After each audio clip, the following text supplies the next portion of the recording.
Вітаю спадарства, з вами падкаст вальнадумства. Вітаю Францішак. Всіх вітаю. Так, у нас самая галоўная навіна гэтых 2 тыжняў это тое, што Байден зняўся з гонкі прадвыбарнай. І на яго месца з 2 ног заляцела Камала Харріс. Цікава, потому што Камала Харріс, як я бачу, яна будзе больш актыўна, мне здаецца, ўплываць на міжнародную палітыку штатаў, у тым ліку палітыку адносна Ізраіля і Украіны. Яна ўжо так, яна больш будзе актыўна, чым Байден, гэта відавочна. І вось цікава, за каго нам зараз, за каго нам быць ўсё ж такі, за Байдена ці за Камалу Харріс? Но я лічу, што нам варта не быць ні за кога, ні ў выпадку Байден-Трамп, ні ў выпадку Харріс-Трамп. Так, тому што відавочна, што добрых кандыдатаў там няма. Пра Камалу Харріс шмат кажуць, там Трамп, там, здаецца, казаў, што яна такая ж левая, як Берні Сандерс. Канешне, это неправда, яна не такая левая, як Берні Сандерс, але яна з такога больш левага лагеря дэмакратаў. Так. Чуеш, это калі пра іх унутраную палітыку казаць, Так, я думаю, так, нам плюс-мінус пофіг на гэта, это справа толькі амерыканцаў, а вось калі пра вонкавую палітыку казаць, то мне здаецца, ўсё ж такі у нейкім сэнсе яна можа быць лепш, яна ўжо падтрымала Ізраіль, сказала, што трэба скончыць гэту вайну і пры гэтым трэба абараніць Ізраіль, яго дэмакратыю і людзей. Яна распавяла пра там прыкладна 50 амерыканцаў, якія ўжо загінулі у ходзе гэтых баявых дзеянняў. Таму, можа, яна і не будзе як такі новы Рэйган, але будзе не горш, чым Байден. І калі казаць вось пра параўнанне Камалы Харріс і Трампа, то мы ж не ведаем, што чакаць ад Трампа. Так, быў нядаўна выпадак, што Борис Джонсон размаўляў з Дональдам Трампам, і ён яму прапанаваў свой план, менавіта па Ўкраіне. Ён сказаў, што трэба даць Украіне зброю, трэба перамагчы на поле бою, а потым даць Пуціну там умоўна, каб ва Ўкраіне быў нейкі статус асобны для расійскай мовы, і можна гэта выдаць, каб Пуцін гэта мог выдаць як перамогу. І гучыць даволі лагічна, і нават здаецца, што і Трамп паходзіўся за тым планам, але потым ён бярэ ў віцэ-прэзідэнта Джей Ді Венса, які вядомы тым, што ён супраць будзе-якой дапамогі Украіне.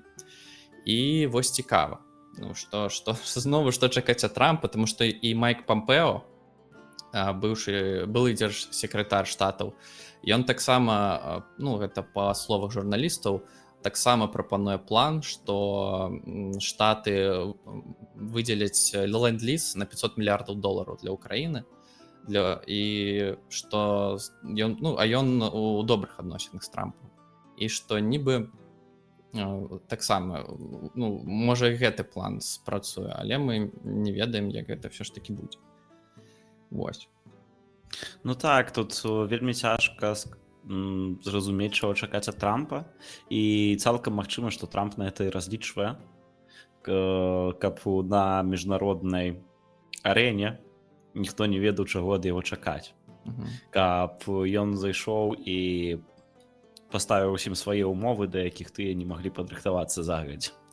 Так, можна так сказаць. Але, канешне, невядома, ці это сапраўды так. Магчыма, што вось пра Байдена там увесь час казалі, што ён такі стары дзед, які не надта разумее, што там дзе і як адбываецца, там Зеленскага Пуціным назваў і ўсё такое, то зараз штосьці падобнае можна казаць у бок Трампа. Канешне, не ў такой ступені, але ён таксама вельмі стары, і вось недаўна адбылася гэтая падзея, што ён там на нейкай сустрэчы там да хрысціянаў звяртаўся, па-мойму, і сказаў, што прагаласуйце вось у гэты раз, больш вам гэта рабіць не прыйдзецца. Так, нейкая такая ў яго была эта фраза, і мне падаецца, я разумею, што ён меў на ўвазе. Хутчэй за ўсё, ён намікаў на тое, што будуць змены ў Канстытуцыю. Хутчэй, якія будуць гарантаваць якія-небудзь хрысціянскія каштоўнасці. што будзе што-небудзь, што ўжо на карысць прынамсі пэўных груп хрысціян, што ўжо не будзе залежыць ад выбарных уладаў, што будзе замацавана ў канстытуцыі. Але невядома, ці сапраўды ён гэта меў на ўвазе, это першае, а другое, нават калі ён гэта меў на ўвазе, то тое, як неасцярожна ён так сказаў, ну, выклікае непакой. Ну так, ён жа стаў зараз самым старым кандыдатам у прэзідэнты ў гісторыі ЗША, ну, калі Байден зняўся. І вот цікава, я думаю, што, ну, я бачыў у якіх пытаннях зацікаўлены амерыканцы на гэтых выбарах, і якраз такі у топ пытання ўходзяць там аборты, ахоўная сістэма, міграцыя, а вонкавая палітыка гэта не так уж і важна для амерыканца, гэта яго не тычыцца. Таму я думаю, таму гэтыя кандыдаты ў прэзідэнты так шмат і не размаўляюць пра гэта. Вось, толькі вот я чуў пра вот гэты план Помпео, і там, што цікава, ён вельмі сходзіцца з агульнай стратэгіяй Трампа, што НАТО, кожная краіна НАТО мусіць па 2% аддаваць свайго ВВП на патрэбы войска проста агульнага. Гэта не тое, што стратэгія Трампа, это ўвогуле умовы замацаваныя ў НАТО самі. Ну так, але ніхто іх не прытрымліваецца проста. І мы ж ведаем, што Трамп хоча вывесці войскі ўвогуле сухапутныя з Еўропы. І вось цікава, што Помпео прапанаваў, каб іх месца амерыканцаў занялі ўкраінцы. Тобто каб 70 тысяч украінцаў, краіна, якая вступіць у НАТО, каб яны абаранялі вось гэты кардон ад Расіі. Ну, ідэя цікавая, таму што ў Украіны шмат досведу баявога, шмат вопыту, шмат зброі, яны ўжо ўмеюць ёй карыстацца. Ну, таму можа быць такая ўмова, што амерыканцы сыходзяць, замест іх становяцца ўкраінцы. Ну, выглядае цікава, выглядае хаця б як нейкі план. Это уже Ну так, тут калі мы кажам пра Камалу Харріс, то яна была не апошнім чалавекам у адміністрацыі Байдена, была віцэ-прэзідэнтам, і улічваючы тое, у якім стане быў Байден, так, цалкам магчыма, што яна ўплывала на рашэнне не менш, чым ён у апошнія часы. Хаця это, конечно, спекуляцыя, але я не думаю, што варта чакаць, што пры Камале Харріс штосьці зменіцца. Хутчэй за ўсё, курс застанецца вось дакладна такі ж, як быў у Штатаў, ну, з пачатку вайны, можна сказаць. Так, у той час, як пры Трампе, змены дакладна будуць, пытанне толькі якія, бо можа быць як у горшы бок, так і ў лепшы бок.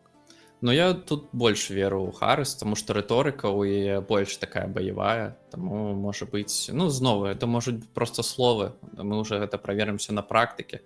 І калі вось яна змяніла Байдена, усе пісалі, што, глядзіце, у яе нават рэйтынг вышэй, чым у Трампа, тобто там па агульнанацыянальным апытванням.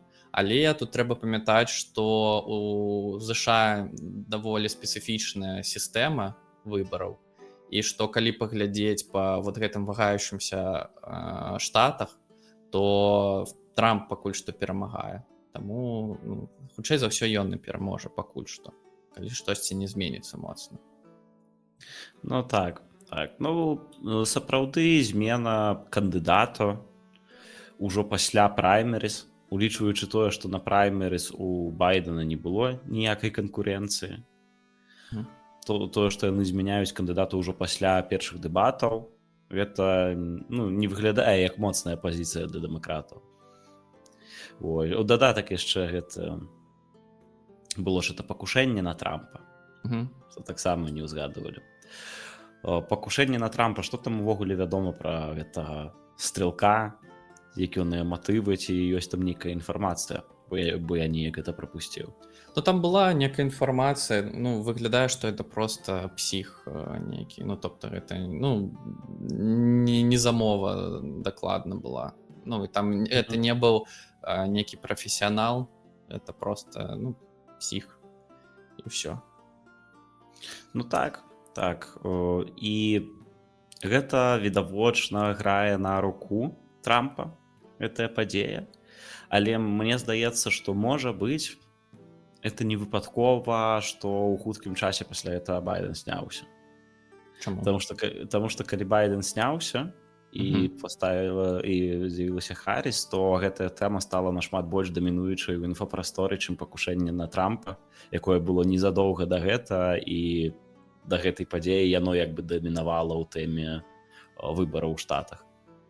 А зараз ужо больш важна тое, што ў дэмакратах змяніўся кандыдат, і мы нават маглі сёння забыцца сказаць пра тое, што на Трампа было там нейкае пакушэнне, хаця это вельмі вялікая навіна за апошніх 2 тыдняў. Ну, насправдзе, вот ёсць такія тыя, хто любяць тэорыі гэтых всех змоў, і яны пачалі ўжо казаць, што гэта там Трамп сам, там гэта сцэна нейкая, там гэта татар такі вялікі. Але ну насправдзе, ну я як чалавек, які даволі шмат страляў зброю, я вам скажу, што ніколі я бы не дазволіў страляць так, каб мне зачапіла уха. Ну там калі куля там на 2 сантыметры, там напрыклад вправа пайшла, то Трампа бы забілі. Таму вось так. І занадта рана гэта пакушэнне зрабілі, таму што да выбараў яшчэ 3-4 месяцы, і за гэты час ўсё гэта забываецца вельмі хутка ў нашай такой інфармацыйнай эре, калі ў нас інфаповады просто кожны дзень ствараюцца. Таму я думаю, што тут самая простая тэорыя, што гэта просто нейкі псіх, то яна самая лагічная. Але я вынікаў там расследавання яшчэ не бачыў, здаецца, іх яшчэ і не было. Вось. Ну так. І што думаеш увогуле наконт гэтых выбараў у плане такой вось напружанасці? Ну, бо чалавек узяў, ну, можа, там не зусім сябраваў з псіхікай ці што-небудзь такое, але ў выніку ён узяў і вырашыўся страляць у прэзідэнта. І гэта можа у прэзідэнта, былога прэзідэнта, магчыма, будучага, не факт. Так, у кандыдата ў прэзідэнта, дакладна. І у ЗША як бы пастаянна кожныя выбары ідзе гаворка пра тое, што вось менавіта гэтыя выбары, яны там самыя важныя выбары, усе астатнія выбары, можа быць, такія сабе былі выбары, але вось гэтыя, вось якія зараз адбываюцца, яны сапраўды вырашаюць лёс краіны. Ну, яны так вырашаюць лёс краіны, але дакладна так жа, як і ўсе астатнія. І палярызацыя, якая адбываецца зараз не толькі ў амерыканскім грамадстве, а ў еўрапейскіх грамадствах, у тым ліку, як мы там размаўлялі ў мінулым выпуску пра французскія выбары, пра тое, што там па сутнасці, ну, выбар паміж такімі нацыяналістычнымі сацыялістамі і сацыялістамі, так, якія адзін аднаго проста не выносяць. Так, электарат якіх-небудзь там альтэрнатывы для Германіі, у Германії, і електарат їхніх мясцовых сацыялістычных партый, это даволі палярызаваная сітуацыя ва ўсім свеце, што, на мой погляд, стварае ўмовы для того, каб у каго-небудзь дах паехаў і ён пачаў страляць. Так, ці можна сказаць, што у гэтыя выбары ў Штатах і тое, што зараз там адбываецца, это страляніна, гэта, ну, вынік такой вялікай культурнай вайны, якая зараз адбываецца ў заходнім свеце. Ну, я думаю, тут трэба разрозніваць Еўропу проста і Штаты, таму што ў Штатах все ж таки сістэма палітычная другая, і да і ўвогуле страляніна гэта такая недобрая традыцыя, даволі часта страляюць у амерыканскіх прэзідэнтаў. І, дарэчы, гэта бывае і палітычныя матывы, а бывалі і матывы проста пахізавацца перад дзяўчынай, напрыклад. Там у гісторыі шмат такога было. Таму, насправдзе, трэба размаўляць з амерыканцамі. Ну, тобто, я не бачу, што прям все вельмі дрэнна. Амерыканскія блогеры, здаецца, ну, ёсць там, як заўсёды, там канспіролагі, ёсць там рэднекі, напрыклад, да, яны кажуць, што ты штатам канец, але, ну, проста у іх кожны выбар гэта такі вельмі важны перыяд просто ў жыцці, і таму такі, ну, нервы можуць быць трохі нацягнуты. Ну, я думаю, што яны прайдуць, і гэта ўсё стане, ну, спакойней проста, і ўсё. Я не ведаю, мяне няма такога, як зараз кажуць, все, у Штатах там пачынаецца грамадзянская вайна, не настолькі ўсё там, такая не настолькі палярызацыя, мне здаецца. Ну так, тут трохі цяжка казаць нам адсюль з Еўропы да. гледзячы, як у там у іх ёсць з настроямі. Але па маіх адчуваннях, гадоў 10, можа, апошніх, можа, трохі менш. Мгм. Это з'ява этой так званай культурнай вайны. Яна вельмі напружваецца, это супрацьстаянне паміж кансерватарамі і тымі так званымі воўк Мгм. рухамі, паміж сучаснымі плынямі фемінізму, якія набіраюць нашмат больш прыхільнікаў, паміж тымі рухамі, звязанымі з ЛГБТК+. І з аднаго боку, і вельмі кансерватыўнымі людзьмі з іншага боку, і што кожны чалавек прям не робіць гэты выбар, і гэтая тэма становіцца адной з самых істотных на павестцы дня, і тое ж самае ў Еўропе, тое ж самае ў ЗША, і адзін бок другога лічыць ледзь не людаедамі. Но мне здаецца, у Штатах адкат у гэтым плане, што так, у них там быў такі вялікі левы перакос, але якраз такі зараз все у іншы бок рухаецца, таму і з-за таго, што быў перакос, таму і такія правыя кансерватары сталі больш радыкальнымі. Але я думаю, гэта ўжо згладзіцца, таму што самы пік вот гэтага там іх і БЛМ і ўсяго ён просто прайшоў уже людзям не так цікава. Але паглядзім? Паглядзім, сапраўды. Так. Да, у нас, я думаю, з Амерыкай все. Будзем глядзець, як пройдуць выбары, як гэты выбар паўплывае на Украіну. Спадзяюся, што расейцы просто не захопяць. Таму што насправдзе зараз шмат хто песімісты, я апошні час бачу вельмі шмат відосаў, як расейцы просто самазабіваюцца на фронте. Яны прям просто адзін за адным гэты відосы выходзяць. Можна зрабіць такі асцярожны вынік, што іх там вельмі все недобра з матывацыяй, з усім гэтым. Таму пасля лета ўжо можа стане трохі спакойней, можа нават Украіна, у ёй будуць нейкія сілы, каб ўжо і больш актыўна контратакаваць. І у тым ліку чакаем, што Штаты дазволяць біць углуб Расіі. Вот недавно была навіна, што украінцы за 1800 кіламетраў ад мяжы Украіны нанеслі удар па аэрадрому. Там стаялі стратэгічныя бомбардавальнікі, якія наносілі ўсе гэтыя ракетныя удары. Вот. А калі гэта будзе яшчэ амерыканская зброя, тут, конечно, эфектыўнасць вырасце значна.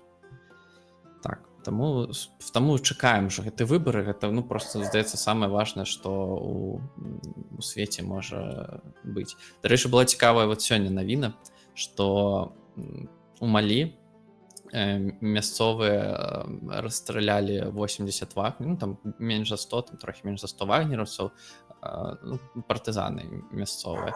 І вось цікава, што вайна зараз ідзе, ніхто пра гэта амаль не кажа, яна ідзе ў Афрыке, яна ідзе ў Сірыі, і паралельна такая міні-сусветная вайна. Там і французаў да гэтага з Афрыкі выганялі, іх месца расіяне занялі.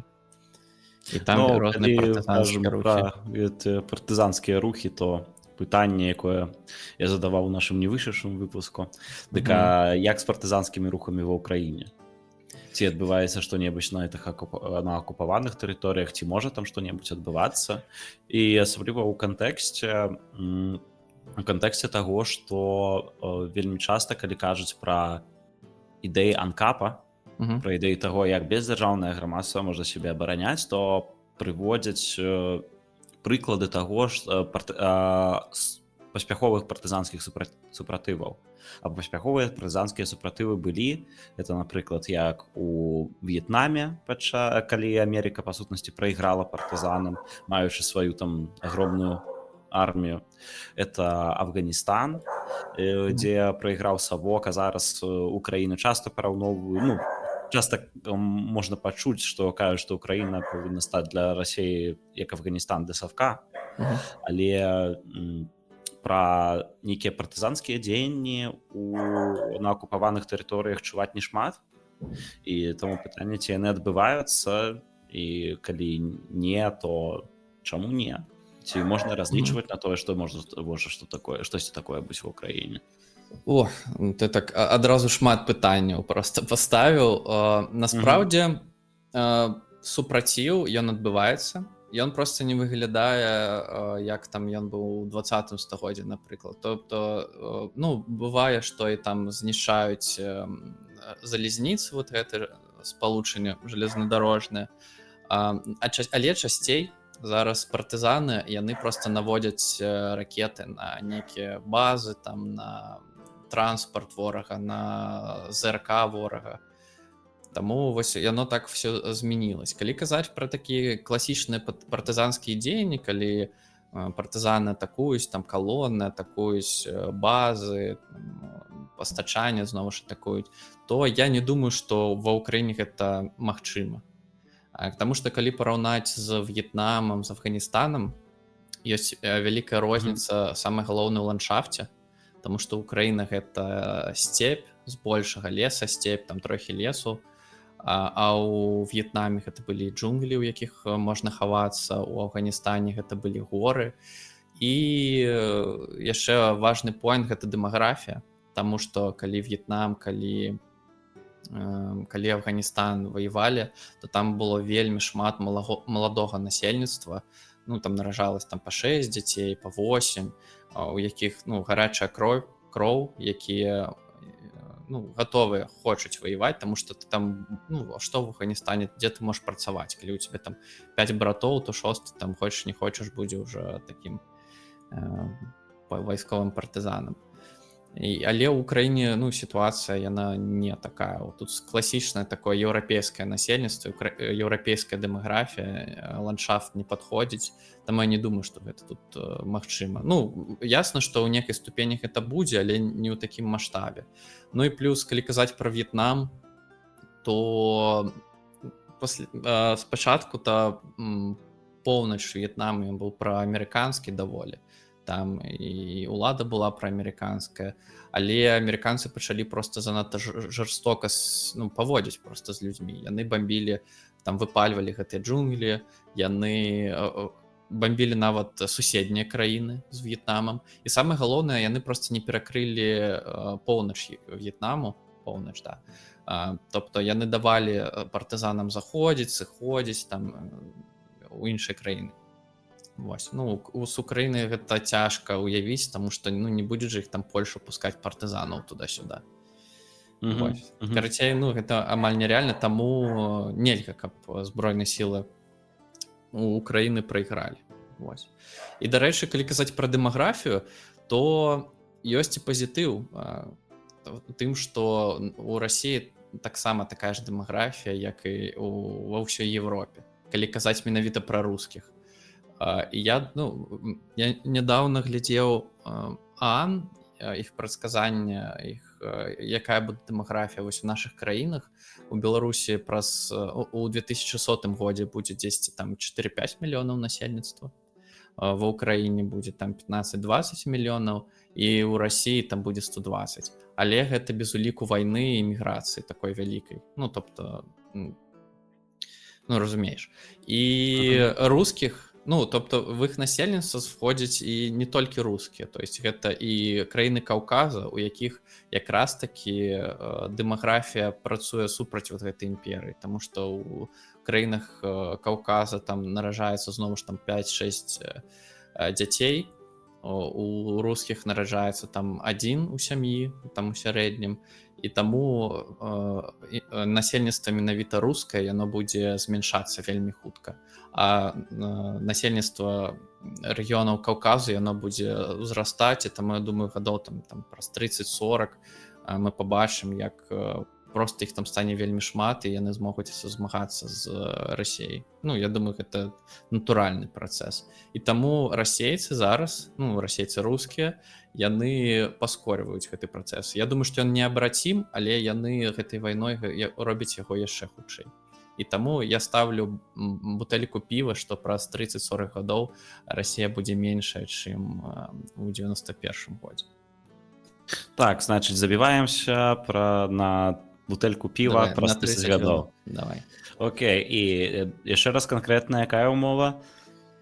Што межы Расіі будуць менш, чым у 91 годзе.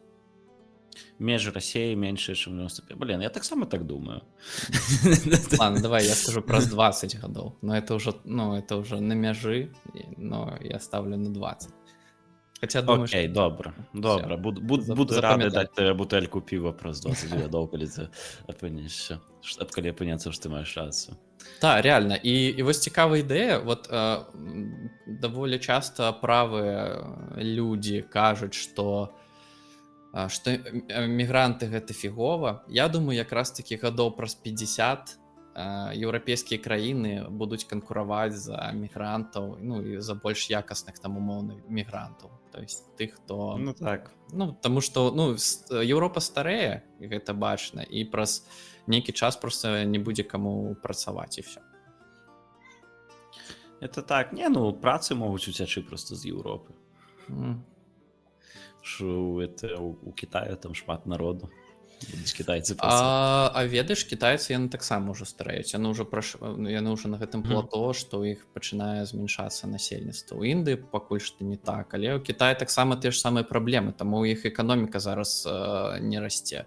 Таму што яны якраз такі, у іх расла эканоміка, таму што яны з села людзей ператасквалі ў гарада, а зараз уже гэтых людзей не засталося. Ужо трэба пенсіі пачынаць плаціць. Таму вось так.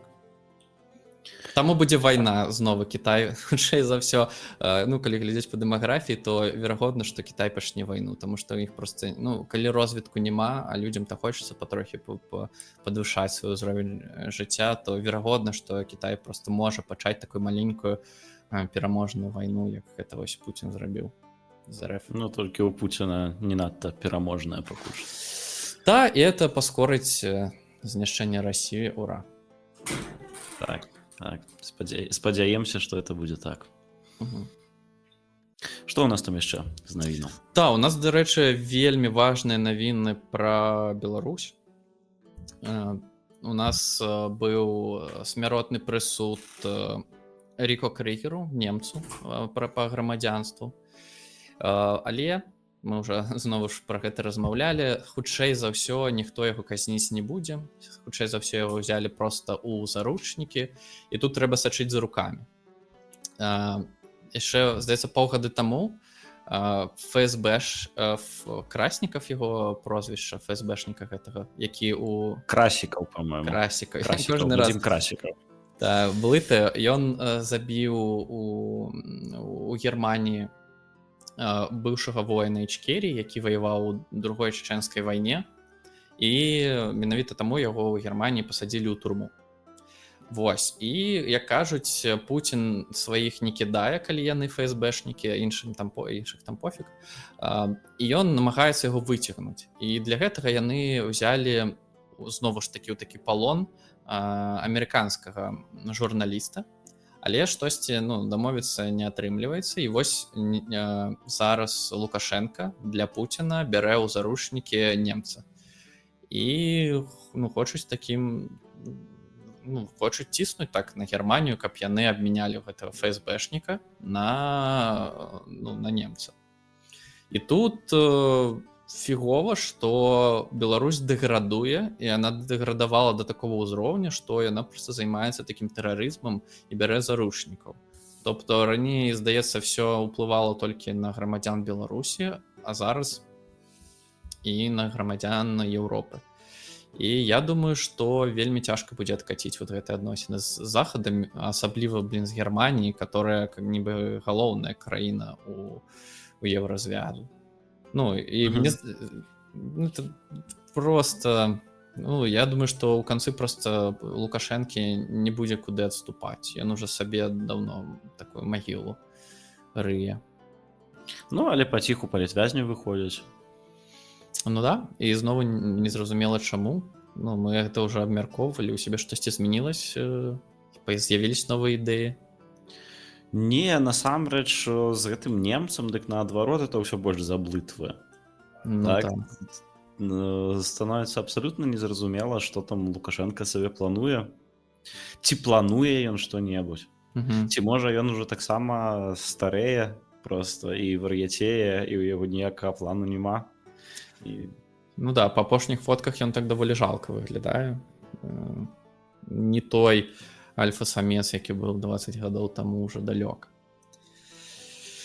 Ці можа быць ён наадварот там это сігналізуе, што вось глядзіце, я палітвязню выпускаю, магу і вашага немца выпусціць, але вы мне там што-небудзь зрабіце. А там уже прапаганда адкрыта кажа, што яны будуць яго мяняць. І, ну, это сёння, мне здаецца, вот гэты відос быў. Таму вось так Беларусь становіцца ўсё больш тэрарыстычнай дзяржавай і ўсё больш гэтым самым прывязваецца да Расіі. Гэта для нас, для беларусаў фігова, і менавіта пра дэмакратычных беларусаў, таму што мы бачым зараз всю гэту абстаноўку вакол Беларусі, што краіны проста зачыняюць гэтыя ўсе пераходы, не даюць беларусам заязджаць у краіны Балтыі, напрыклад. І вот што ты думаеш? Ну, просто у мяне была гісторыя, што там нейкі латыш, як выявілася, што ён там палітык кансерватыўны, ён сфоткаўся на базе нейкай адпачынку, на кемпінгу, там была такая стэля, на якой было напісана нельга з сабакамі, нельга там беларускія номера і расійскія номера. І вось беларусы там, ну, абурылись, што лагічна, і пачалі пісаць, што, ну, не ўсе, ну, некаторыя пачалі пісаць, што вы там кончаныя, што вы нацысты, не да краіны.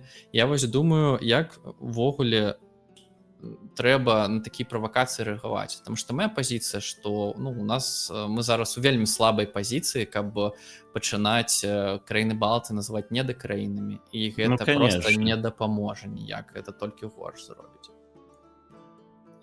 Канешне, тут з імі трэба дамаўляцца дыпламатычна, а не такімі вось нейкімі абурэннямі там і тым больш абразамі. Таму што яны могуць зрабіць нашмат больш балюча, калі захочуць. І нам трэба, каб яны не захацелі. І асабліва не трэба за аднаго там чела гнаць на ўсе краіны, на ўсе народы гэты, таму што насправдзе менавіта Літва, напрыклад, яна вельмі шмат падтрымлівала беларусаў яшчэ до 2020 году. Таму давайте неяк дыпламатычна з німі дамаўляцца і паказваць сваімі дзеяннямі, што мы ўсё ж такі у еўрапейскай сям'і, а мы не хочам быць з Расіяй.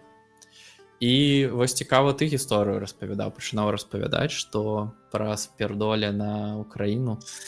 Да, атрымаў сваё першае спердалей на Украіны учора. Хадзіў на амерыканскі футбол. На амерыканскі футбол? Так. У Вроцлаве ёсць каманда Вроцлав Пантерс. Вось я хадзіў глядзець, як яны учора разнеслі венгерскіх Интронерс. Просто в нішто іх вынеслі. І ну, я там пытаўся, дзе касы білетныя у таўнека, і там хтосьці там ззаду праходзіў, і там сказаў мне, каб я спердаляў на Украіну. А ты па-беларуску размаўляў, так? Я размаўляў па-польску. Ну, але я добра размаўляю па-польску, але акцэнт час ад часу чуваць. Так, і можна сказаць, што я як бы не як паляк размаўляю па-польску. Вось, і таму яны па акцэнту падумалі, што я там украінец. І сказалі, але это не пачуў, это пачула моя жонка, якая потым мне толькі пасля гульні сказала. Вось, ну, але так, я ўжо ахрышчаны в гэтым плане. Вось цікава, ёсць розніца ў стаўленні ў Польшы да ўкраінцаў і да беларусаў, ці плюс-мінус аднолькава ставяцца? Ёсць розніца, але насамрэч вельмі цяжка сказаць. Вось адносна тых, калісьці этой розніцы не было, для іх мы ўсе былі як бы з усходу. Да, мы ўсе былі тыя усходнія. Это як калі далей на захад. Усходнюю. Это як калі далей на захад, то яны і палякаў ад беларусаў ўжо не адрозніваюць, да, для іх усе славянскія краіны, і то ўсё рускія, можна сказаць, так, то сярод тут мне вельмі цяжка сказаць, таму што палякі, з которымі я стасункуюся, ставяцца добра і да тых, і да украінцаў, і да беларусаў. Ад некаторых палякаў, з якімі я загаворыў там выпадкова дзе-небудзь там у чарзе, напрыклад, то час ад часу яны мне казалі, што з беларусамі прасцей. Што калі там, напрыклад, здаеш хату беларусу, то ты больш упэўнены, што хата будзе ў добрым стане, чым калі ты здаеш хату украінцу. Таму што такі вось кажа, што мы больш там, не ведаю, за парадкам сочым і там у бытавым плане, і больш культурныя нейкія, ну вось нейкія такія рэчы. Але невядома, ці яны былі шчырыя, ці яны проста таму, што размаўляюць з беларусам, таму мне такія рэчы казалі. Таму цяжка сказаць. Да Лукашэнкі тут ніхто не ставіцца добра. Ну, зразумела. Мне здаецца, палякі ў большай ступені адрозніваюць беларусаў і Лукашэнку, чым украінцы. Вось, але розныя людзі ёсць. Ну так, і тут трэба правільна рэагаваць і ўсё рабіць па закону краіны, дзе ты жывеш, здаецца так. І вот, дарэчы, калі ўспамінаць Трампа, чаму я вось пра яго контрверсійнасць казаў, і што незразумела, ці ён будзе змагацца з Пуціным, ці не будзе дапамагаць змагацца з Пуціным, таму што ён сказаў нядаўна, што рускія іх увогуле немагчыма перамагчы, таму што ўсю гісторыю яны перамагалі, яны перамаглі Напалеона, яны там перамаглі Гітлера, хаця аб'ектыўна у іх даволі шмат паразак было, і там і фінская вайна даволі такая ухпіравая перамога была, там руска-польская вайна яны прайгралі з трэскам, і супраць Гітлера ім дапамагаў увесь свет, і не толькі там у Саўку рускія былі, у тым ліку і украінцы, беларусы, казахі там і все. І как бы вайна з Напалеоном там таксама была і вялікая кааліцыя, і ў баю-то расейцы не перамаглі Напалеону жоднага разу, здаецца. Можа там калі яны адступалі, ўжо там штосьці было, але Маскву яны здалі, французы даволі лёгка забралі. Таму гэта дзіўна ў Трампа. Таксама бачна, што любіць гісторыю, як і Пуцін, і некую сваю там версію. Але паглядзім. Добра, што амерыканскі прэзідэнт не аднаасобна вырашае лёс сваёй краіны, у іх такі там інстытутаў дафіга, якія ствараюць там здзержкі. Таму паглядзім. Мне здаецца, што это Трамп заліцаецца да рускіх. Думаеш? Кшталту, што з адной можна размаўляць. Я, дарэчы, у Шварцэнеггера такое бачыў. Ён нядаўна зрабіў такі відос, ён распавядаў, як ён любіць рускіх, а потом сказаў, але вы зараз не тое робіце, вы паглядзіце, вас падманваюць. Я не веру, што гэта... Я бачыў на пачатку вайны ў яго быў відос нейкі, ты пра яго? Можа быць, я проста яго нядаўна бачыў, можа, я яго даўно запісаў, але такое. Хаця на пачатку вайны ў Зеленскага такі відосы былі насправді. Можа, сітуацыя і змянілася у тым ліку і ў галавах амерыканскіх палітыкаў. Вось. У нас, дарэчы, былі навіны пра выбары ў Венесуэле. Так, што там у Венесуэле? У Венесуэле выбары адбываюцца зараз, наколькі я разумею.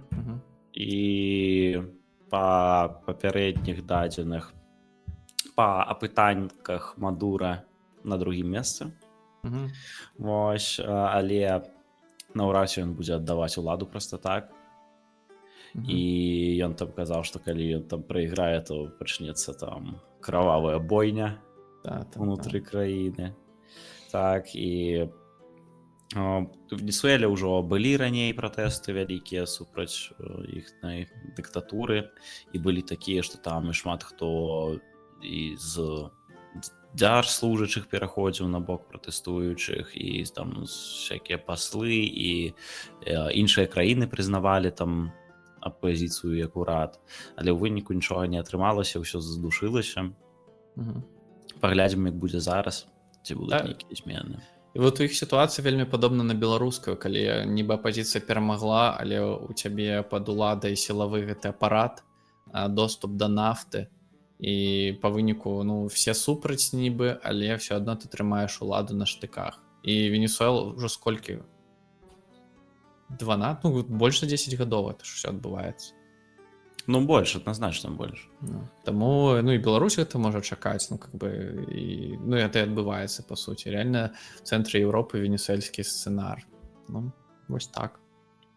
Да, калі казаць пра жорсткія пратэсты, то у нас ёсць яшчэ і гісторыя з Бангладешу. Таксама, калі можаш, распавядзі. У Бангладешу былі квоты. Былі квоты, але квоты не гендерныя, а квоты нацыянальна-геройческія, можна так сказаць. То бок зарезервировали нейкую там частку, по-моему, треть дзяржаўных пасадаў, дзяржаўных працаў для сямей змагароў за незалежнасць Бангладешу. І гэта выклікала пратэсты. Прычым такія жорсткія пратэсты, і ў выніку каля 200 чалавек загінула у выніку гэтых пратэстаў, і ўлада паддалася. Это там суд вырашыў, што адмяніць гэтую змену, і гэтых квотаў у выніку не будзе. Але вось так вось там бангладешцы змагаюцца супраць квотаў, якія яны лічаць несправядлівымі. Да, і вось я нядаўна перачытваў «Зорны дэсант», і там цікавая, у асноўным гэта кніга больш пра вайсковых, просто мне даволі блізкая тэма была, но там цікавая ідэя, што там есть такая касмічная федэрацыя, і ў гэтай федэрацыі галасуюць толькі тыя, хто прайшоў службу дзяржаўную. Дзяржаўная служба — гэта там ты не чыноўнік, который там паперкі перакладае, а цябе там космадесантнікам адпраўляюць там дзесьці ваяваць супраць вялікіх жукоў ці штосьці такое. І даволі ідэя, конечно, трохі фашысцкая, але цікавая, чаму вот як ты думаеш, ці мусіць такі вось права галасаваць у дэмакратычных краінах быць у ўсіх, ці можа быць не ўсе ўсё ж такі мусяць галасаваць? Адна з ідэй, якая ёсць, з часу гучыць, таму што ёсць вялікая праблема ў дзяржавах, што ўсе хочуць паразітаваць на іншых. Так, што хтосьці хоча прагаласаваць за сваіх прадстаўнікоў, каб яны забралі ў кагосьці грошы і далі ім, можна так сказаць. І ідэя ў тым, што ты можаш альбо галасаваць, альбо атрымліваць сацыялку. І ў цябе ёсць такі выбар. Ты садзішся на сацыялку, окей, але ты не можаш галасаваць, таму што ты галасуеш за грошы, якія не ты стварыў, не ты заплаціў. Так, а галасуюць тыя, чые грошы размяркоўвае дзяржава.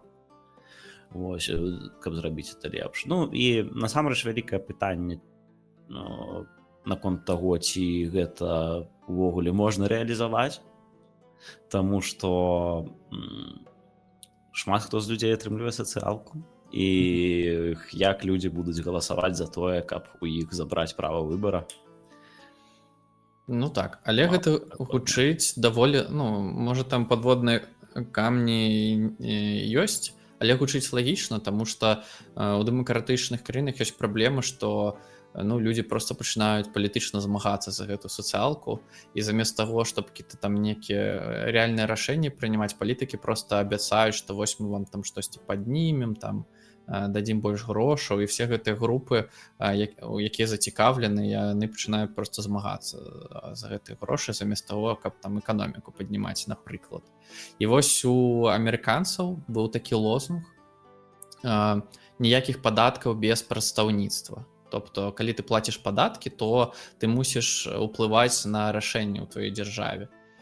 І чаму мусіць быць прадстаўніцтва, калі ты не плаціш падаткі? Ну, тобто, даволі, ну, зваротныя сітуацыі. Трохі логікі ў гэтым ёсць. Я думаю, што можна над гэтым будзе падумаць. Ну так, але это ідэя, якую вельмі цяжка прадаць. Это, па сутнасці, это заўсёды адразу левыя пачнуць, што вось прыгнятаюць бедных. Так, што, па-першае, хочуць забраць у іх права голаса, па-другое, хочуць забраць у іх сацыялку. Так. Ну вось прыхільнікі безумоўнага базавага даходу, яны плюс-мінус пра гэта і кажуць, што каб не было гэтых дзелёжкі, гэтых грошаў, то лепш проста ўсім даваць какую-то там некую мінімалку. І гэта будзе больш... З міксам, з тым, аб чым мы размаўлялі толькі што, это значыць, што права голасу ні ў кого не будзе. Бо ўсе на сацыялку падсядуць. Не, так тут не мікс, а проста вось гэты даход, ён і тую ж самую праблему проста мусіць вырашаць. Ну, нібы тэарэтычна так, але я не лічу, што это добрая ідэя. Я лічу, што калі сацыялку пакідаем, то лепш за ўсё пакінуць яе адресна для тых людзей, якія прынцыпова не могуць працаваць. Ну, ёсць людзі, которые там... Ёсць хваробы псіхічныя, напрыклад, ёсць там хваробы мозгу, якія ёсць хваробы там цела такія, што яны там надта рухацца не могуць, так? І калі сацыялку пакідаць, то лепш пакідаць для гэтых людзей, якія сабе не заробяць. Але пры гэтым вельмі важна ўсё ж такі, это, дарэчы, пункт такі, можна сказаць, стыку людзей левых поглядаў і людзей лібертарыянскіх поглядаў, але не звязаны з дзяржавай, але вось шмат левыя кажуць пра інклюзіўнасць, і лібертарыянцы павінны это таксама падхапіць, бо это вельмі важна. Это нашмат круцей, каб чалавек з якім-небудзь там, не ведаю, сіндромам Дауна мог працаваць і зарабляць грошы сумленна і за сваю працу, замест таго, каб спадзявацца на тое, што дзяржава альбо іншыя людзі яму дадуць іх проста так. І гэтыя людзі, якія зараз выключаныя з агульных працэсаў, з адукацыйных працэсаў, з рынку працы, якіх проста могуць часта не браць за таго, які ў іх там стан здароўя, насамрэч могуць выконваць шмат якой працы, могуць нашмат больш быць інтэграванымі ў грамадства і знаходзіць шляхі, як іх інтэграваць, змяняць стаўленне грамадства да такіх людзей. Это вельмі важна у тым ліку з пункту гледжання змяншэння дзяржаўнага ўплыву. Ну так, но тут пытанне, што ты не можаш гэта все вельмі хутка змяніць, а ты не можаш проста адмяніць там адразу дапамогу такім людзям і сказаць, што вось працуйце. Таму што у нас нават, калі браць Беларусь, у нас інфраструктуры проста няма. Калі ты інвалід колясачнік, за ўсё ты проста нават не можаш выйсці з сваёй кватэры нармальна. І тут я чытаў у твітары украінскага ветэрана, якому адарвала 2 нагі, і ён паехаў, яму там людзі сабралі там какие-то супервялікі там 100 тысяч там з чымсьці долараў, і ён паехаў у штат, яму зрабілі гэтыя ногі, і ён пачаў распавядаць, што у іх ёсць гэта інфраструктура, тобто ты там можаш ізі зайсці там і ў краму і ўсё. Гэта ў тым ліку таму, што у іх проста ўжо сфармавалась гэтая ўся культура дапамогі такім людзям, і што пандусы патрэбна рабіць, не проста не просто таму што яны там мусяць быць пандасы, таму што это реально зручна людзям і гэта выгадна і бізнесу у тым ліку, каб всех максімальная колькасць людзей магла да цябе просто ў кафешку зайсці, напрыклад. Ну так, так. І гэта пытанне насамрэч у тым ліку і беднасці людзей. Так, там, калі б людзі былі багацейшыя, яны б больш об гэтым думалі, мне так падаецца. Ну і ў дадатак сапраўды, калі ты там знаходзішся ў якой-небудзь Аўстрыі, то я бачыў вельмі шмат на вуліцы сляпых, напрыклад, з гэтымі іхнымі тросцямі. Я ў Менску вельмі мала бачыў сляпых. І я не думаю, што это з-за таго, што ў Менску менш сляпых. Так, просто яны нікуды не ходзяць. Так, яны сядзяць дома. Вось, і, канешне, мы шмат скажам пра дзяржаўны гвалт, пра тое, як там дзяржава прыгнятае людзей, але мы не павінны забывацца, што рабіць добрыя рэчы можна не толькі змагаючыся з дзяржавай, і змены ў грамадстве можна рабіць не толькі змагаючыся з дзяржавай.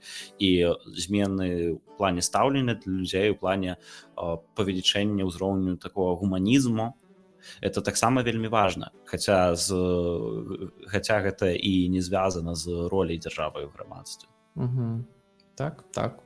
Ну і нашмат лепш, каб просто у грамадстве людзі былі добрыя, каб самі гэта ўсё рабілі, чым аддаваць гэта ўсё дзяржаве, якая вытраціць на гэта x10 грошаў з нашых падаткаў, найме чыноўнікаў, якія будуць там баклушы біць у кабінетах, і па выніку нічога. Ну, у нас же таксама все кажуць, што сацыяльная дзяржава, там столькі грошаў уходзіць на сацыялку, ну, а реально у нас няма ніякай інфраструктуры для інвалідаў, напрыклад, у нас няма нейкай нармальнай падтрымкі старых людзей. Вось цікава, калі ўсё будзе змяняцца, ну, як плаціць пенсіі, напрыклад, там першыя 20-30 гадоў пенсіянерам. Ты ж не можаш просто сказаць, що дзяржава вам не плаціць пенсіі, памірайце. Вось там у нас будзе вельмі шмат такіх пытанняў. Ну, у Романчука ідэя, што пенсіі трэба будзе плаціць з грошай, якія атрымаем з прыватызацыі. То бок ты прыватызуеш усё, што можаш, і ты атрымліваеш грошы. Это грошы, якія ў цябе не пастаянны прыбытак дзяржавы, это часовы, да? Але таксама выплаты пенсій тым, хто як бы блізкі да пенсіі альбо зараз іх атрымлівае, гэта таксама часова, таму што тыя, хто маладыя, яны ўжо будуць зарабляць на іншую пенсійную сістэму, яны будуць накапліваць. Так? І можна зрабіць такую рэформу, а проста тым, хто каму трэба выплачваць ужо тут і зараз альбо ў хуткім часе, якія не паспеюць яшчэ там нічога там накапіць, не это, то ім плаціць з тых грошай, якія атрымаем у выніку прыватызацыі. Ну да. Ну, Романчук, конечно, ў гэтым плане разумны мужик. І мне вось цікава, калі казаць пра прыватызацыю, шмат хто супраць таго, каб расійскія кампаніі прыватызавалі беларускія кампаніі.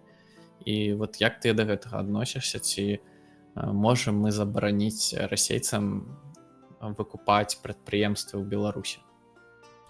Ну, гэта насамрэч складанае пытанне. І складанае яно з-за таго, што расійскія прадпрыемствы павязаныя на дзяржаву шмат у чым. Так. І як бы тут выхад там магло быць нейкае абмежаванне, але ты не можаш уводзіць такое абмежаванне супраць там канкрэтнай нацыянальнасці або канкрэтнай дзяржавы, калі ты не знаходзішся там, напрыклад, з яе ў стане вайны ці што-небудзь такого, калі это не санкцыі. Вось, але уявім сабе, што санкцый няма, што вайна там в Украіне скончылася, а хутчэй за ўсё, калі Беларусь стане незалежнай, на той момант вайны в Украіне не будзе. Так. І як увесці такі закон, які не будзе дыскрымінуючым супраць адной канкрэтнай нацыі, але пры гэтым будзе абараняць такую вось незалежнасць ад уплываў расійскай дзяржавы. Так, можна тэарэтычна зрабіць, што там павінна быць нейкая праверка пры прыватызацыі тых прадпрымальнікаў, каб яны не былі павязаныя на дзяржаву. так. Але ўсё адно гэта вельмі складана, улічваючы Это вопыт па-першае вельмі складана, а па-другое расіян. усе вялікія гульцы ў Еўропе і ў ЗША павязаны на дзяржаву, яны ўсе якія-небудзь субсідыі атрымліваюць Мгм. ці што-небудзь такое. Вялікі бізнес, на жаль, таму што наш свет вось так левыя часта ругаюць капіталізм, кажучы пра там сверхбагатых, так, сверхкарпарацыямі, тыя міжнацыянальныя, якія там займаюць львіную долю рынка. Шмат у чым гэта не вынік капіталізму, это не вынік рынку, это вынік таго, як яны павязаны на дзяржаве, это вынік таго, як дзяржава па сутнасці абараняе іх пазіцыі на рынку, уводзячы у тым ліку антыманапольнае заканадаўства грае на іх карысць, у тым ліку грае на іх карысць прагрэсіўнае ападаткаванне і ўвогуле любыя рэгуляцыі, якія ўводзяцца. Таму што калі ў цябе ёсць вялікая агромная фірма, так, то ў цябе ёсць ужо армія адвакатаў, армія юрыстаў, у цябе ўжо наладжаныя ўсе тыя схемы, як працаваць з гэтымі рэгуляцыямі. Ты ўжо маеш вельмі вялікія абароты, і таму прагрэсіўны падатак табе як бы нічога надта не змяняе. А вось калі ты фірма, якая толькі расце і хоча канкураваць з гэтым вялікім гульцом, то калі твой памер павялічваецца, то ў цябе як бы увогуле в фірме расці цяжка. Так? А тут у цябе ствараецца дадатковы фактор, што ты яшчэ і больш падатку павінен заплаціць, калі ты вырасцеш, што робіць твой рост яшчэ цяжэйшым. У цябе яшчэ дадатковыя рэгуляцыі з'яўляюцца, якімі ты павінен думаць, што яшчэ больш складана робіцца. Таму усе гэтыя вось там багаценькія, так сказать, это не вынік свабоднага рынку, это вынік дзяржаўнага ўмяшальніцтва ў свабодны рынок. Хутчэй за ўсё, мы, конечно, не можам ведаць на 100%, бо нельга прадказаць, якое рашэнне будзе рыначным, і гэта не цэнтральнае планаванне. Так, але хутчэй за ўсё у свабодным рынку мы мелі б нашмат больш канкурэнцыі, нават не гледзячы на тое, што мы не мелі б там усіх гэтых антыманапольных заканадаўстваў і усякага такого. Да. Так, і таму, калі мы ўводзім вось такое абмежаванне, вяртаючыся да тэмы, што хтосьці не павінен быць павязаны на дзяржаве, это, па-першае, вельмі складана зрабіць, па-другое, гэта выключыць вельмі шмат вялікіх гульцоў з усяго свету, а не толькі з Расіі. Это, напрыклад, вось у Польшы была такая сітуацыя, што яны хацелі забараніць СМІ, якія фінансуюцца іншымі дзяржавамі. Так, але СМІ, якія фінансуюцца іншымі дзяржавамі, это ў тым ліку Discovery, это ў тым ліку там, всякія такія праграмы, это цяжка зрабіць тут нейкае нармальнае размежаванне. Так. Спадзяюся, просто Расія ўжо не будзе, калі Беларусь будзе там незалежная, не трэба будзе над гэтым пытаннем думаць. Это жорстка, як Расія запусціла там свае щупальцы ва ўсе суседнія краіны, там і Украіна з гэтага пастраждала, Малдова зараз страждае, Грузія. Можна, ведаеш, што можна квоты ўвесці. Квоты. Што адна краіна не можа, што прадпрымальніцтвы з адной краіны не могуць там цябе мець больш, чым нейкі там адсотак прадпрыемстваў дзяржаўных. Але ж таксама тут так, як ты сказаў, вельмі складна рыначнае рашэнне прыняць, таму што можа і нереальна. Паглядзім, спытаем у Романчука. Я думаю, што яго ёсць, ён можа нам адказаць на гэта пытанне. Я думаю, што мы ўжо даволі доўга гэты падкаст вядзем, і каб мы не паразмаўлялі на ўсе тэмы ў гэтым свеце, трэба ўжо закругляцца па-ціхаму. Таму ўсім дзякую. Распавядзі яшчэ ты пра кое-што забыў. Это так, яшчэ была на гэтым тыдні падзея, вельмі крутая у свеце беларускай эміграцыі, а менавіта праграма лідарства беларускіх студэнтаў за свабоду.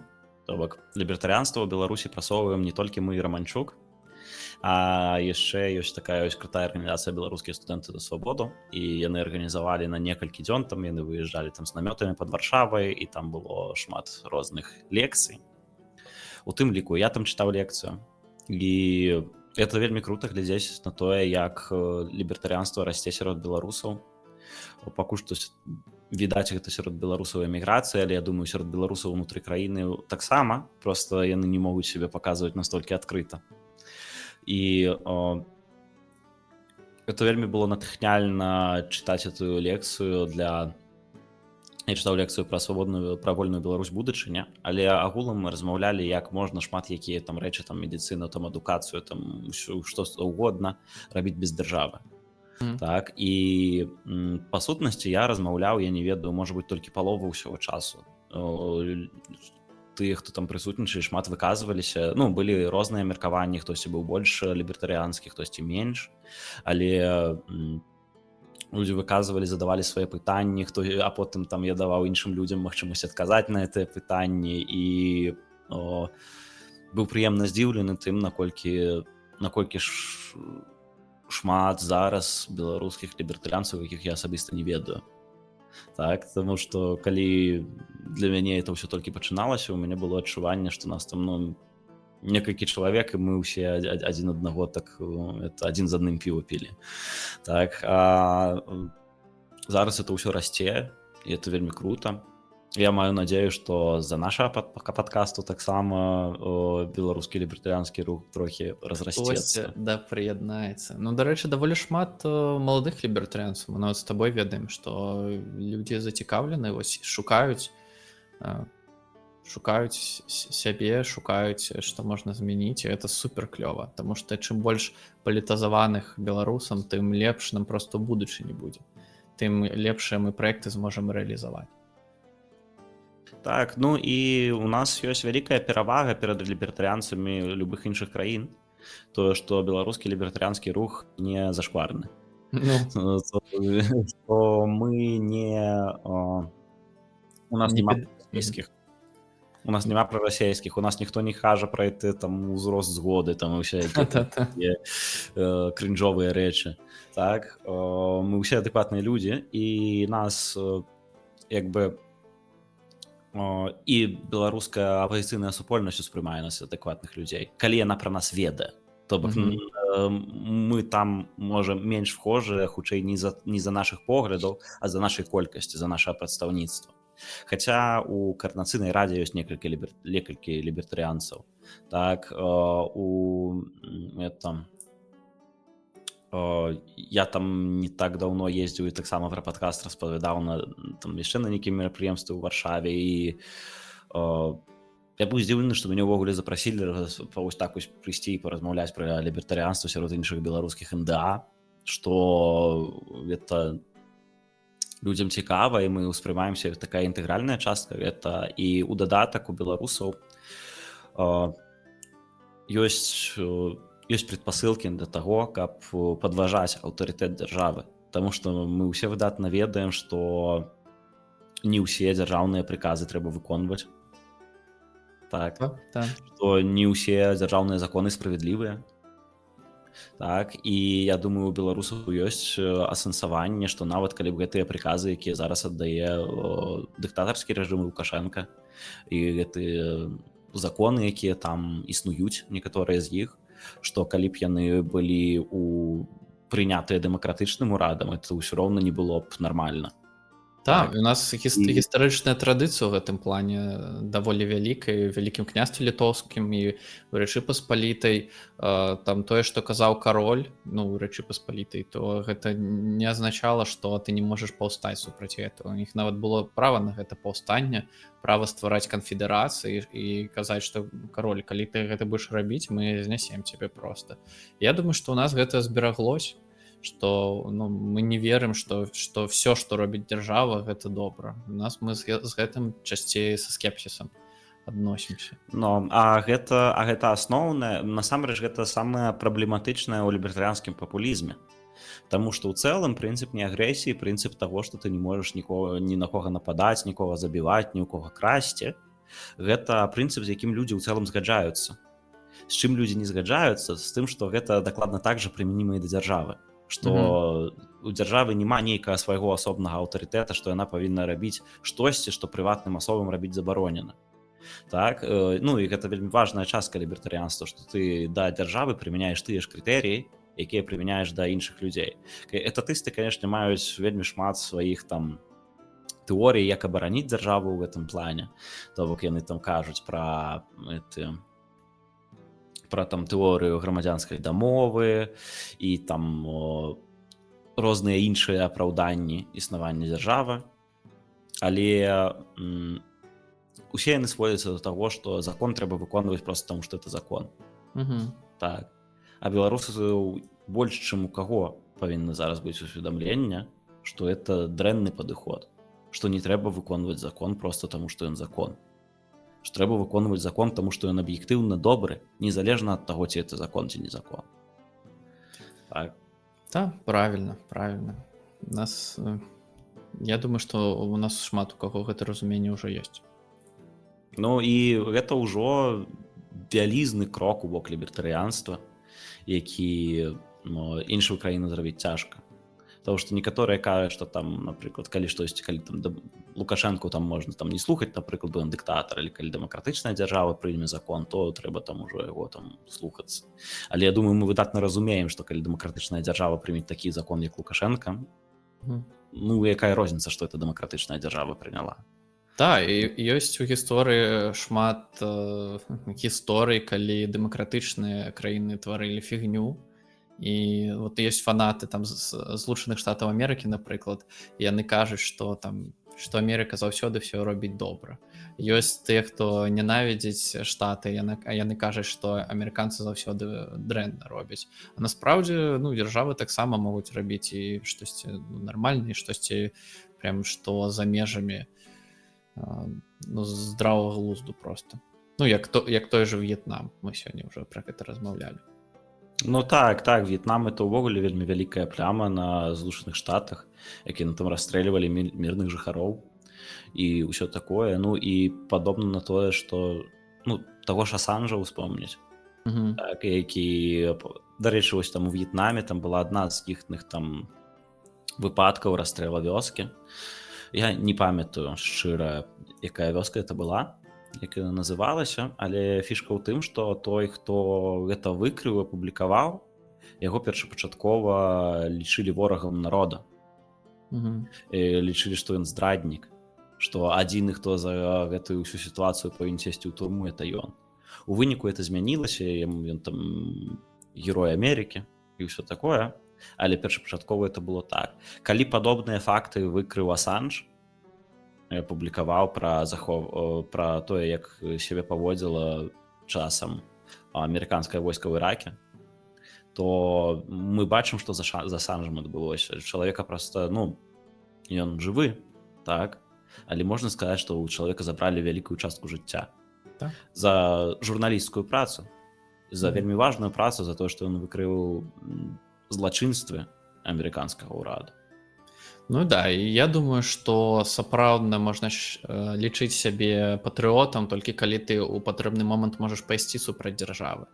Не трэба там закрываць вочы свае на тое, што яны робяць, таму што калі там ты у какім-то маленькай справе скажаш, ладно, дзяржава наша моя, я не магу супраць яе пайсці, як расійскія нават лібертарыянцы робяць, што это наша дзяржава, нашы хлопчыкі, таму мы мусім іх там хоць падтрымліваць неяк мінімальна, хаця б інфармацыйна. Насправдзе, калі ты бачыш, што твоя дзяржава штосьці робіць дрэннае, то ты зацікаўлены ў першую чаргу, каб быць реальным патрыотам, каб яна змянілася ў лепшы бок, ты мусіш супрацьстаяць гэтаму. А калі вы гэта не робіце доўгі час, па выніку вы проста нападаеце на суседнюю краіну і чыніце там геноцид, як Рашка зараз. Я паслухаў яшчэ, там быў 2 лекцыі, якія былі перад маей на гэтай праграме лідарства беларускіх студэнтаў за свабоду, і там адзін паляк сказаў, што розніца беларусаў і рускіх у эміграцыі відавочная, і ён кажа рускіх менавіта тых, якія не падтрымліваюць Пуціна, якія ўцяклі з-за таго, што вайна пачалася і пачаліся рэпрэсіі. У тым, што рускія вось так не збіраюцца і не думаюць, а што нам рабіць з Лукашэнка. Ну, як беларусы думаюць про Лукашенко, яны так не збіраюцца і не думаюць, што нам рабіць пра Пуціна. Яны могуць там пайсці на пратэсты, звязаныя там з Ізраілем ці з чым-небудзь яшчэ, але яны як бы уцеклі, ну і ўсё. І ўсё. І на гэтым іх скончылася. Ну, для справядлівасці для шматлікіх беларусаў это таксама так, але ўсё ж такі для шмат каго, для вельмі шмат каго і не. І гэта не проста людзі, якія вядомыя лідары апазіцыі, а это звычайныя людзі ўсе, як мы з табой. Так. І таму я бачу нашмат больш перспектыў у беларусаў у гэтым плане і ў плане сваёй нармальнай плюс-мінус дэмакратычнай краіны, чым у расейцаў. Таму што я думаю, каб Расія стала нармальнай краінай, па-перша, трэба, ну, каб яна развалілась хаця б мінімальна, хаця б тыя народы, якія б хацелі жыць самастойна, каб яны адвалілись. Ну і па-другое, трэба, каб у іх не было так шмат нафты і газу, таму што менавіта вось гэтыя все рэчы яны створваюць дыктатуры. Ну, у нас насправді в Беларусі такая ж сітуацыя, просто у нас не свая нафта, а нафта Пуціна. Не, ну нафты шмат і ў штатаў. Так, но там все ж таки шмат, ну, кампаніі прыватныя, у іх гэтыя вышкі. Здаецца, у них няма ніякага там дзяржаўнага канцэрну. У них там ёсць... Але ў іх ёсць вялікі дзяржаўны кантроль. Ну, там не дзяржаўны, там ёсць калі гэта стаіць на федэральнай земле, там яны могуць там какие-то квоты, сколькі можна, там дабываць сколькі не можна, но гэта не такі ўзровень, што прям дзяржава, як в России, ну, что это яе кампанія, по суці, і што яна можа нават сказаць там, ну, змяняць цэны на кошты на нафту на рынку сусветным, то што штаты яны так могуць рабіць, але вельмі абмежаваны. Так што так. Ладно, трэба ўжо сканчаць, ужо час позні. Все, всем до пабачання, абавязкова пішыце каментары, ставьте лайки, дапамагайце нашаму праекту, стварайце свае праекты і беларускамоўныя, і лібертарыянскія. Я думаю, што мы яшчэ абавязкова пабачым. Все, да, пабачым. Так, ну, да пабачання, і калі хто глядзіць нас, слухае нас з тых, каму я чытаў лекцыю недавно, это вялікае вам прывітанне і дзякуй. Так, напишите в комментарии, сподобалась вам Францішака лекція. Будзе цікава. Мне здаецца, я лекцыі чытаю лепш, чым вяду падкасты, шчыра кажучы. Ну так. Все, всем па-па.